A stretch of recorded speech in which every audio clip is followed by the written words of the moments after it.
Por favor, en el Nuevo Testamento busque el capítulo 7 de Mateo. Jesús está hablando y dice, guardaos de los falsos profetas. Y creo que esa es una advertencia muy apropiada para nuestros días. Guardaos de los falsos profetas que vienen a vosotros vestidos de ovejas, pero por dentro son lobos rapaces. Por sus frutos los conoceréis. ¿Acaso se recogen uvas de los espinos o higos de los abrojos? Así, todo buen árbol da buenos frutos, pero el árbol malo da malos frutos.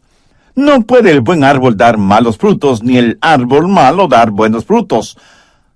Todo árbol que no da buen fruto es cortado y echado en el fuego. Así que por sus frutos los conoceréis. No todo el que me dice, Señor, Señor, entrará en el reino de los cielos, sino el que hace la voluntad de mi Padre que está en los cielos. Muchos me dirán en aquel día, Señor, Señor, ¿no profetizamos en tu nombre, y en tu nombre echamos fuera demonios, y en tu nombre hicimos muchos milagros? Y entonces les declararé, nunca os conocí, apartaos de mí, hacedores de maldad. ¿Ha visto en algunas casas un pequeño aviso que dice, cuidado con el perro? ¿Qué hace usted cuando lee un aviso así? Aunque no vea al perro, pasa con sumo cuidado frente a esa casa, ¿verdad? O pudiera ser que usted se detenga y si por algún motivo tiene que entrar en esa casa, hace bulla para llamar la atención de quienes están en la casa, pero por sobre todo, para que alguien esté junto a usted en caso de que pronto aparezca el perro que justifica el aviso. ¿Cómo reaccionaría usted si en vez de cuidado con el perro, el aviso dijera cuidado con el lobo? Creo que usted ni siquiera pasaría frente a esa casa, ¿verdad? En esta porción bíblica, Jesús está diciendo que los lobos se disfrazan de ovejas. ¿Qué sabe usted acerca de los lobos? Pues para este mensaje investigué un poco sobre los lobos y aprendí que los lobos son conocidos porque son osados, valientes. Se diría que casi desconocen lo que es el temor. También son conocidos por ser feroces cuando atacan y eran los más temidos enemigos de los pastores. Los pastores no temían tanto ni a un león ni a los osos, sino a los lobos. El lobo mata para tener alimento, pero una vez que prueba la sangre, le entra un inexplicable frenesí y mata mucho más de lo que puede comer. Y Jesús dijo que los falsos profetas son como lobos rapaces. Y cuando Jesús dice, guardaos, es mejor que escuchemos esa advertencia. Porque estos falsos profetas, estos lobos rapaces, son peligrosos porque engañan sutilmente con su disfraz de oveja. Y si usted se deja engañar, es porque no hizo ningún caso a la advertencia de Jesús. Admitámoslo. Muchas veces no hacemos caso a las advertencias, sea que estén impresas o que nos las den verbalmente. El capitán Smith era el capitán del famoso barco Titanic. Recibió un mensaje cuando el Titanic inició su viaje inaugural. El mensaje decía que estarían cruzando una zona del océano llena de témpanos de hielo y que debían tener mucho cuidado al navegar por esas aguas. De acuerdo a los relatos históricos sobre el Titanic, se dice que el capitán Smith leyó ese mensaje, hizo una pequeña bolita con el papel y se la guardó en el bolsillo de su elegante uniforme. Y el Titanic siguió navegando y de pronto la punta de un témpano de hielo abrió una gran herida en el costado de la nave y 1,400 personas encontraron su tumba líquida en las heladas aguas del Atlántico Norte. No hacer caso de las advertencias siempre tiene consecuencias funestas. El sargento Joseph Lockhart está sentado junto a su radar en Pearl Harbor, en las islas Hawái. Notó que un escuadrón de aviones se acercaba. Era el 7 de diciembre de 1941. Informó a su oficial superior y le dijo, «Señor, veo que se acerca una escuadrilla de aviones no identificados». ¿Sabe lo que le respondió ese oficial superior? Le dijo, «Sargento, no hay de qué preocuparse, olvídelo». 3,000 soldados norteamericanos murieron ese infame día cuando los japoneses atacaron Pearl Harbor. Advertencias. Si hay una generación que necesita ser advertida acerca de los falsos profetas, es la generación actual.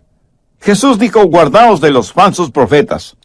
Hay cientos, tal vez miles de falsos profetas en nuestros días. Los hay en todos los países, en todos los idiomas, en todas las religiones, especialmente en las religiones, todos manipulados y al servicio de Satanás. Recuerda algo muy importante. Satanás no está opuesto a la religión. A él le encanta la religión, pero se opone tenazmente al cristianismo bíblico.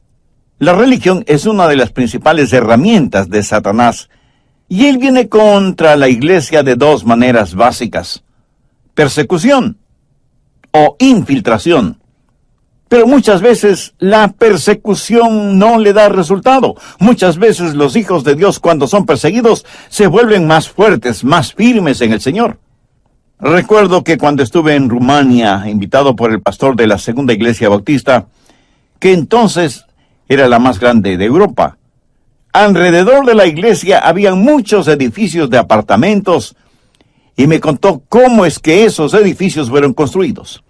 Cuando Ceausescu fue el dictador de Rumania, una vez pasó frente a la Segunda Iglesia Bautista y preguntó qué edificio era ese. Le dijeron que era la Segunda Iglesia Bautista, y el malévolo dictador dijo, destruyan de inmediato ese nido de ratas. Pero sus asesores le dijeron, si destruimos esa iglesia, el mundo entero sabrá que lo hicimos. Y eso será muy malo internacionalmente para Rumania.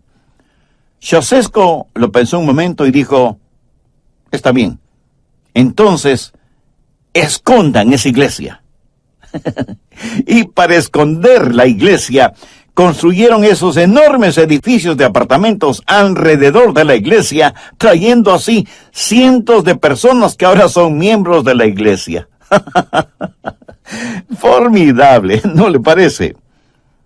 A veces Dios corta la cabeza de Goliat con la espada que Goliat afiló. A veces el diablo viene contra la iglesia con persecución, pero cuando eso no le da resultado, entonces se infiltra en la iglesia. Y ese es el peligro actual que enfrentamos: infiltración satánica. Los falsos profetas, los lobos rapaces vestidos de ovejas. Busque Hechos 20, desde el verso 28. Pablo les dice a los ancianos de la iglesia de Éfeso, por tanto, mirad por vosotros y por todo el rebaño en que el Espíritu Santo os ha puesto por obispos, para apacentar la iglesia del Señor, la cual él ganó por su propia sangre. Porque yo sé que después de mi partida entrarán en medio de vosotros lobos rapaces que no perdonarán al rebaño. ¿Y qué es lo que les dijo Pablo a los creyentes de la iglesia de Corinto? Les dijo, porque estos son falsos apóstoles, obreros fraudulentos, que se disfrazan como apóstoles de Cristo, y no es maravilla, porque el mismo Satanás se disfraza como ángel de luz, así que no es extraño si también sus ministros se disfrazan como ministros de justicia, cuyo fin será conforme a sus obras. ¿Sabía que Satanás es un experto del disfraz? ¿Un maestro del engaño? Por eso, una y otra vez, la Biblia nos advierte contra los falsos profetas. Por eso Jesús dijo en Mateo 24:24, porque se levantarán falsos cristos y falsos profetas. Y esta es una realidad que tristemente se vive en todas partes del mundo, porque como Jesús lo predijo, harán grandes señales y prodigios, de tal manera que engañarán, si fuere posible, aún a los escogidos. Hay quienes dicen que la Biblia no es la palabra de Dios, que está llena de errores y mentiras, etcétera, etcétera. ¿Por qué dicen estas cosas? Debido a las religiones falsas, debido a los falsos profetas, los lobos disfrazados de ovejas. Ahora escúcheme con atención. Quienes dicen tales cosas en contra de la Biblia, de ninguna manera prueban que la Biblia no sea verdadera. Por el contrario, prueban la autenticidad de la palabra de Dios. Porque la Biblia dice que habrá falsos profetas, falsos cristos, falsos maestros, y si no los hubiera, la Biblia no sería verdadera. Todo lo negativo que dicen de la Biblia, lo único que hace es confirmar y autenticar nuestra fe. Hay 3 puntos importantes que debemos entender de esta porción bíblica. Primero, el disfraz que utilizan. Segundo, los frutos que muestran. Y tercero, el destino que comparten. Bien, veamos detalladamente estos puntos. Primero, el disfraz que utilizan. Vienen vestidos de ovejas, o sea, parecen ser parte del rebaño. Y ese es el disfraz que debemos quitarles para poder ver lo que realmente son, lobos rapaces. Los falsos profetas se presentan en 3 categorías y Dios nos ha dado la descripción de estas 3 categorías en un solo versículo. Busque la pequeña epístola de Judas, que está antes del libro de Apocalipsis, y veamos lo que dice el verso 11. Y quiero que note que toda esta epístola tiene que ver con los falsos apóstoles, falsos profetas y apóstatas. Judas es una carta de advertencia contra los falsos profetas. Bien, veamos el verso 11. ¡Ay de ellos! Porque han seguido el camino de Caín, y se lanzaron por lucro en el error de Balaam, y perecieron en la contradicción de Coré. 3 clases de falsos profetas, todos vistiendo pieles de ovejas. ¿Qué es lo que representan? Caín, el primero, representa a aquellos que pervierten el evangelio. Creo que todos sabemos quién fue Caín. Juntamente con Abel, fueron los hijos de Adán y Eva. Abel era un pastor, y Caín un agricultor. En los 8 primeros versos de Génesis 4, leemos la historia de estos 2 hermanos que presentaron sus ofrendas delante de Dios. Abel trajo de las primicias de su rebaño un cordero sin mancha ni defecto alguno para ser sacrificado delante de Dios como expiación por el pecado. Caín ofreció a Dios el fruto de sus manos, de su trabajo, de su sudor. Así que aquí tenemos a 2 hermanos, 2 ofrendas diferentes que representan 2 religiones y por lo tanto 2 destinos. Abel ofreció lo mejor de su rebaño. ¿Por qué? Porque desde los albores de la civilización Dios enseñó una lección que la vemos reafirmada en Hebreos 9:22, y sin derramamiento de sangre no se hace remisión. Y un poco más adelante en Hebreos 11:4 leemos, por la fe Abel ofreció a Dios más excelente sacrificio que Caín. Es decir, Abel tuvo fe en la sangre. Y esto no es accidental, es algo fundamental y eterno. En 1 de Juan 1:7 el apóstol dice, la sangre de Jesucristo, su Hijo, nos limpia de todo pecado. Caín, en cambio, ofreció los frutos de la tierra. Su ofrenda no estaba basada en la sangre, sino en los frutos y las flores de su propio esfuerzo.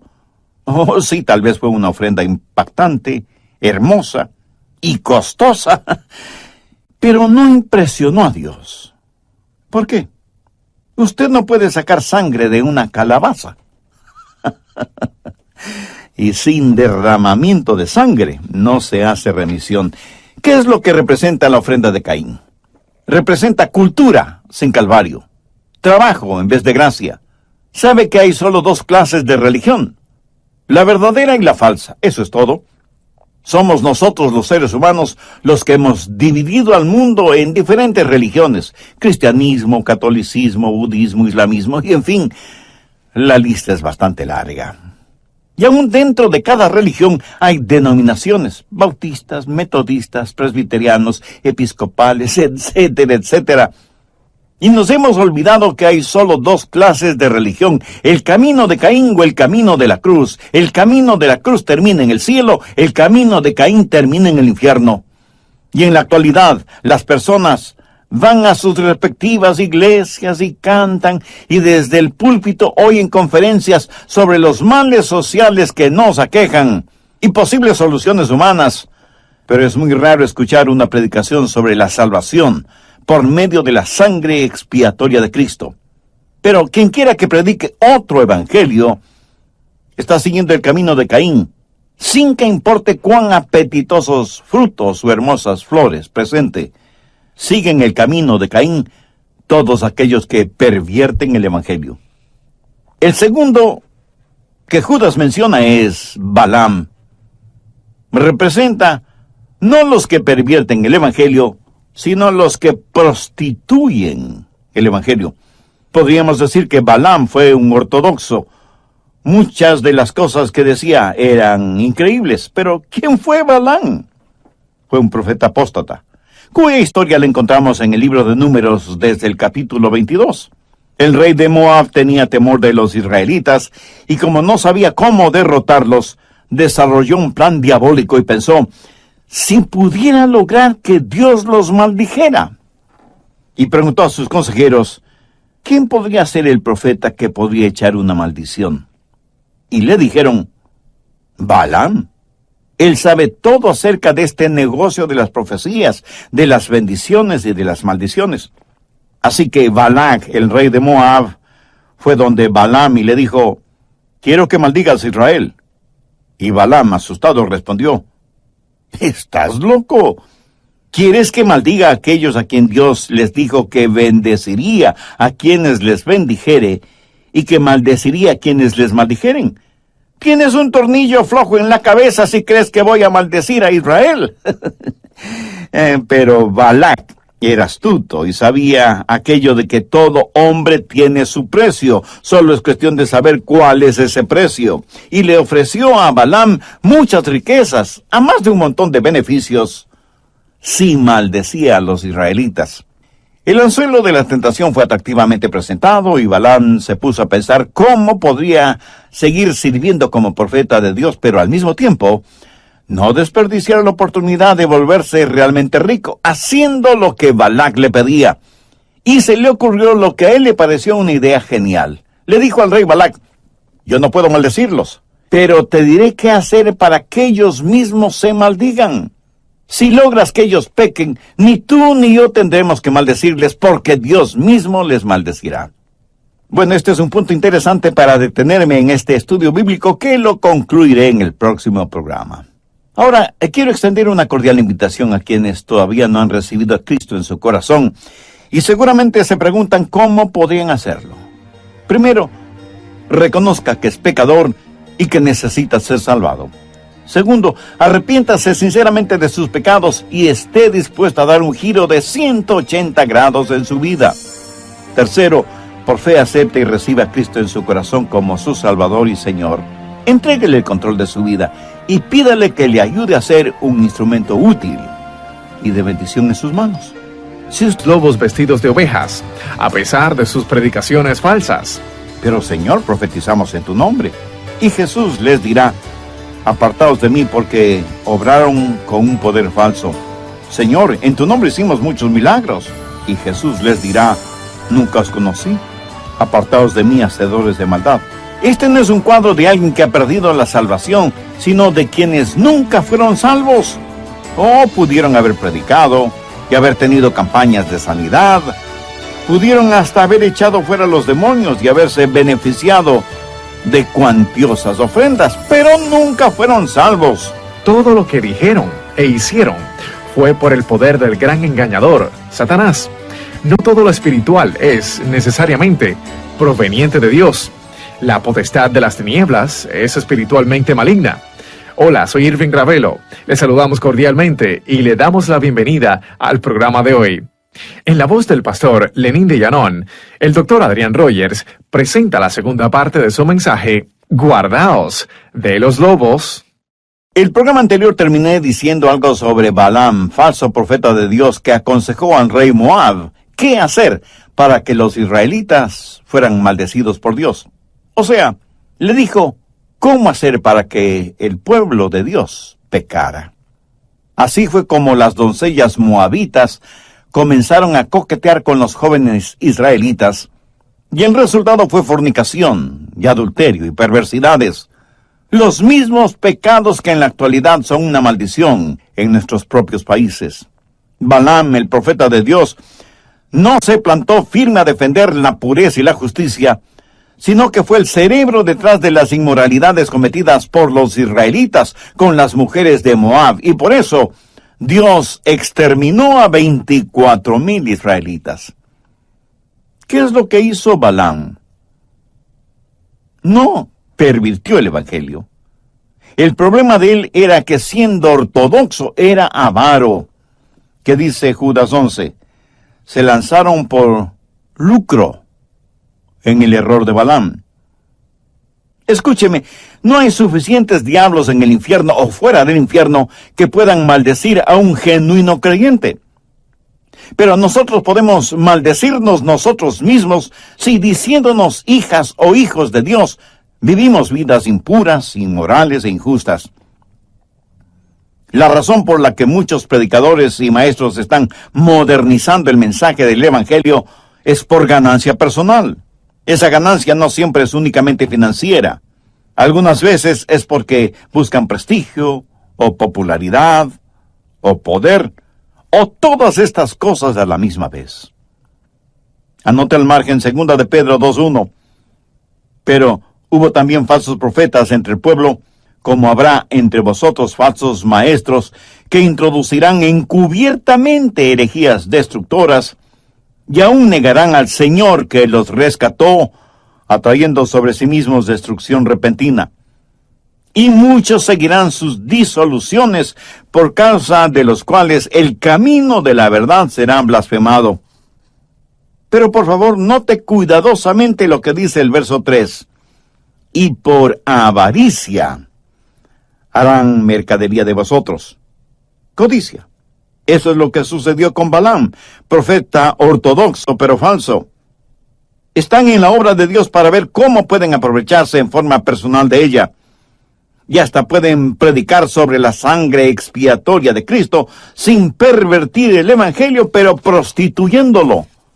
Venden el Evangelio como los negociantes venden carros, o radios, o refrigeradoras, o televisores. Tratan de obtener la mayor ganancia posible. Bien lo dijo el apóstol Pablo en 2 de Corintios 2:17, porque no somos como muchos que medran falsificando la palabra de Dios. Pero hay una tercera clase de falso profeta, los que materializan la contradicción de Coré.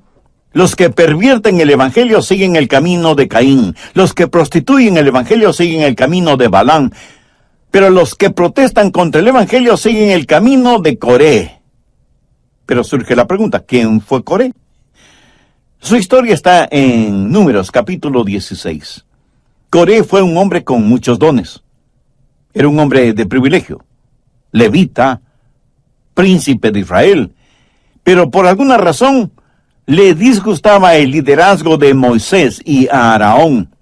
Recuerde que Moisés y Aarón eran profeta y sacerdote. De hecho, la Biblia dice que Jesús será profeta como Moisés. Moisés es, en el Antiguo Testamento, una representación de Jesucristo. Y Aarón es una representación de Jesús en su calidad de sacerdote. Jesucristo es el profeta y el sacerdote de su iglesia. Coré se opone al liderazgo de Moisés y Aarón, y en representación de un grupo de rebeldes, les dice que no les gusta su liderazgo, que no les gusta lo que dicen ni lo que hacen. La Biblia dice que Moisés se postró delante de Dios, le expresó su manera de sentir en este asunto, y Dios juzgó a Coré y a sus seguidores, y la tierra se abrió y se los tragó, y vivos descendieron hacia el infierno. ¿Cuál era el problema de Coré? No pervirtió ni prostituyó el Evangelio, sencillamente odiaba el Evangelio. Odiaba a quienes representaban a Dios en su calidad de profeta y sacerdote. Y por eso no hay nada diferente en nuestros días.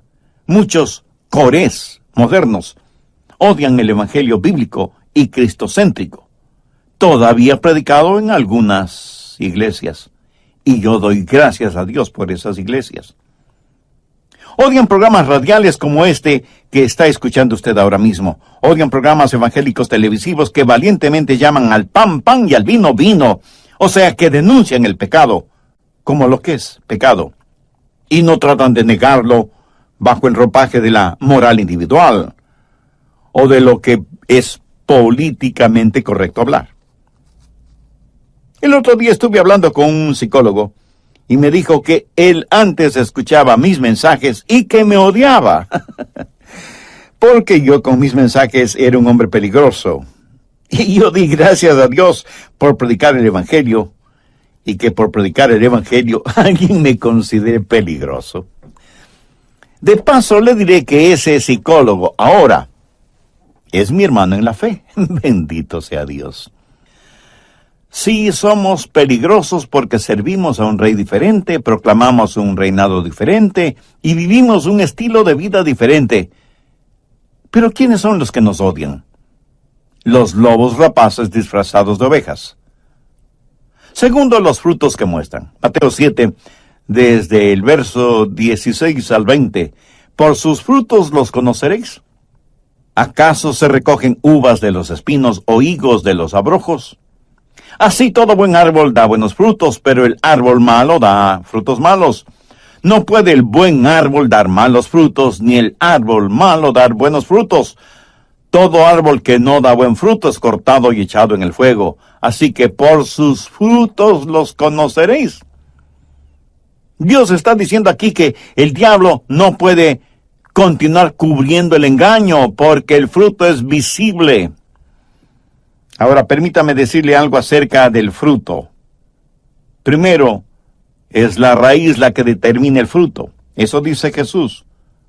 Usted no cosecha uvas de los espinos, ni higos de los abrojos. Una raíz determina el fruto. Si usted tiene un árbol que no está dando el fruto apropiado, ¿hay algo que pueda hacer al respecto? Bueno, puede podarlo.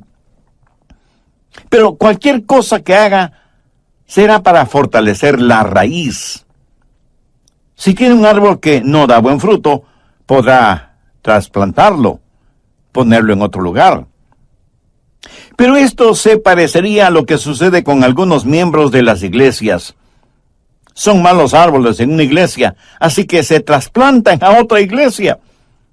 Y es como mover un cadáver de una tumba a otra. Pero, ¿qué más se podría hacer? Bueno, ¿qué tal cultivarlo? Muchas personas religiosas asisten a conferencias sobre desarrollo y crecimiento de las iglesias y les enseñan cómo fertilizar las hierbas. ¿Y qué le parece cambiar de nombre al árbol? Como un árbol es malo, le cambiamos de nombre.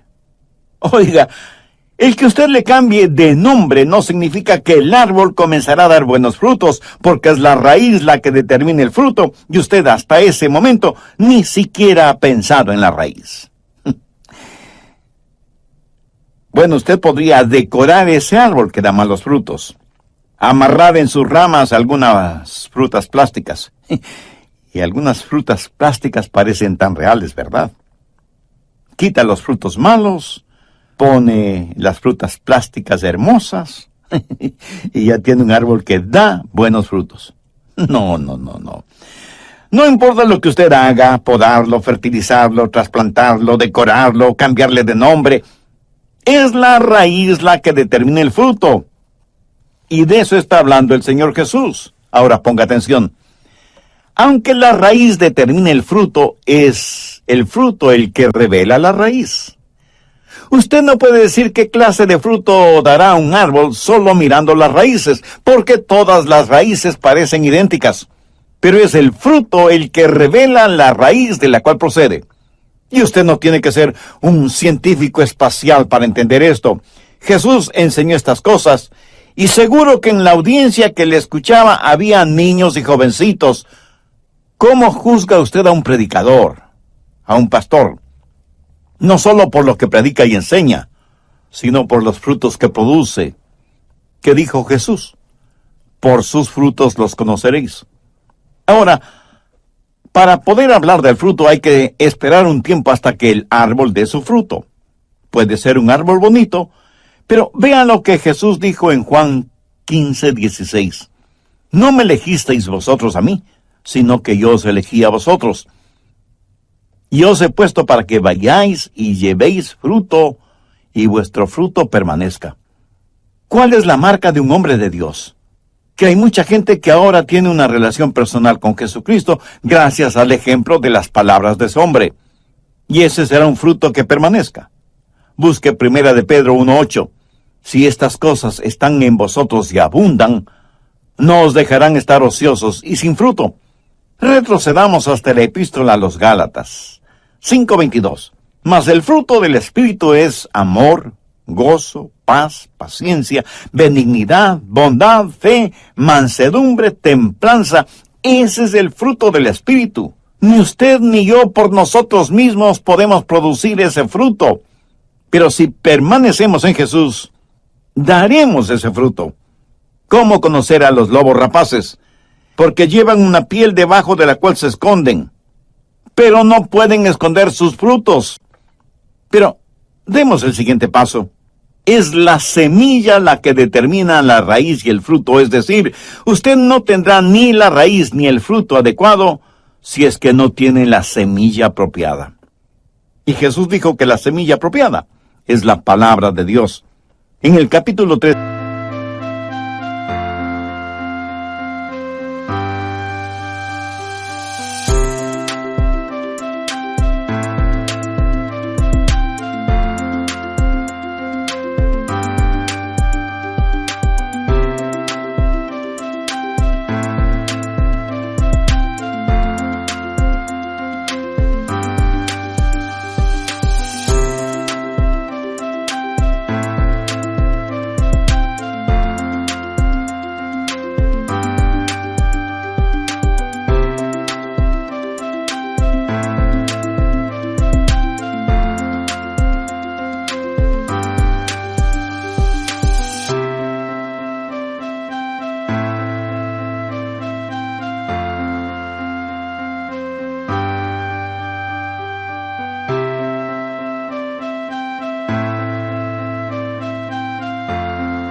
de Mateo, tenemos la parábola del sembrador. La semilla es la palabra de Dios, y es la semilla la que determina la clase de raíz y de fruto que tendrá y dará un árbol. Tercero, el destino que comparten. Mateo 7, desde el verso 21. No todo el que me dice, Señor, Señor, entrará en el reino de los cielos, sino el que hace la voluntad de mi Padre que está en los cielos. Muchos me dirán en aquel día, Señor, Señor, no profetizamos en tu nombre, y en tu nombre echamos fuera demonios, y en tu nombre hicimos muchos milagros. Y entonces les declararé, nunca os conocí. Apartaos de mí, hacedores de maldad. Por favor, ponga mucha atención a lo siguiente. Autoridad espiritual sin la autoridad de las Escrituras es iniquidad satánica. Jesús los rechazará a pesar de sus predicaciones falsas. Pero Señor, profetizamos en tu nombre. Y Jesús les dirá, apartaos de mí, porque obraron con un poder falso. Señor, en tu nombre hicimos muchos milagros. Y Jesús les dirá, nunca os conocí. Apartaos de mí, hacedores de maldad. Este no es un cuadro de alguien que ha perdido la salvación, sino de quienes nunca fueron salvos.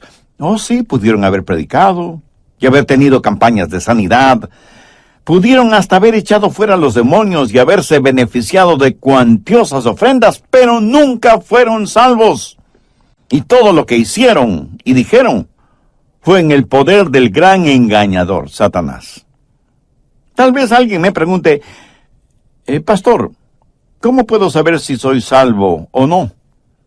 Mi amigo, usted tiene la palabra de Dios y permanece firme en ella. Y si lo que he predicado hoy no encuadra con la palabra de Dios, entonces soy un falso profeta. Usted tiene la palabra de Dios y deposita su fe solo en el Señor Jesucristo y en nadie más. Y deje que el Espíritu Santo de Dios le guíe, ¿me entendió? Le guíe en toda verdad. Antes de finalizar, permítame mencionar 5 cosas. Primero, estudie, afírmese en la fe. Si no lo hace así, podrá ser arrastrado por cualquier culto falso, por cualquier viento de doctrina. Segundo, muestre su fe. Sabe que el mejor argumento en pro o en contra del cristianismo es la clase de vida que vive un cristiano. Tercero, manténgase firme en su fe y por su fe. Tenga un sólido conocimiento de la palabra de Dios. Cuando esté seguro de la verdad de las Escrituras, podrá detectar inmediatamente cualquier enseñanza falsa. Cuarto, respalde su fe. La gran tragedia en nuestros días es que muchos genuinos cristianos están en malas o dudosas iglesias. Busque una iglesia bíblica y cristocéntrica que predique y enseñe todo el consejo de Dios. Una iglesia en donde el predicador o pastor no utilice el púlpito para promover sus propias ideas o para lograr su propia agenda. No asista a una iglesia solo porque tradicionalmente y por generaciones su familia ha asistido a esa iglesia.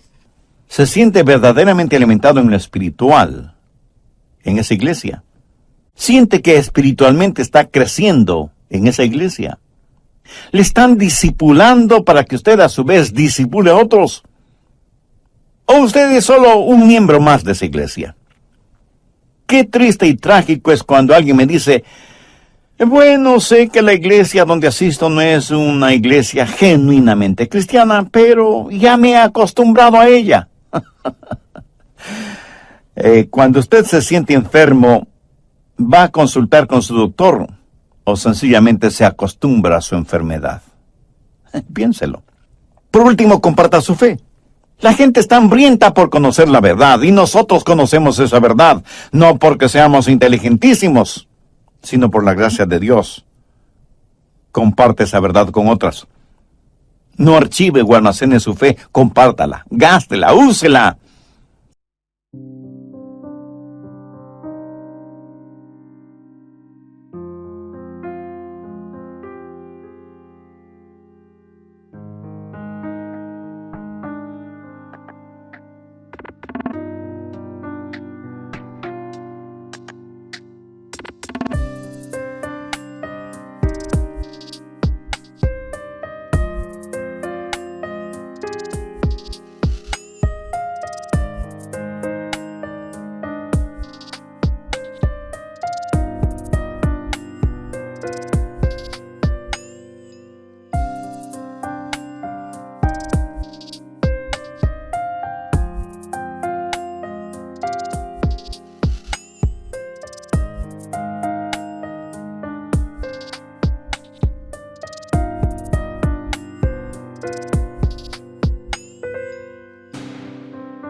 Y si no la quiere compartir, ¿no será porque usted sabe que lo que tiene es algo falsificado?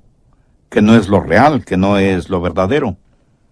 Si alguna vez fue más necesario el presentar el mensaje del Evangelio, es precisamente ahora, en este tiempo, durante esta generación, porque la advertencia de Jesús, dicha hace más de 2000 años, tiene vigencia inusitada en este siglo. Guardaos de los falsos profetas que vienen a vosotros con vestidos de ovejas, pero por dentro son lobos rapaces. Si usted es un papá o una mamá que todavía no ha entregado su corazón al Señor, sería excelente que haga esa decisión ahora mismo, para que se sature con la palabra de Dios, para evitar que usted mismo y sus hijos sean presas fáciles de los lobos rapaces que hay en el mundo y que van disfrazados de ovejas. Si usted desea hacer esa decisión espiritual, diga la siguiente sencilla oración: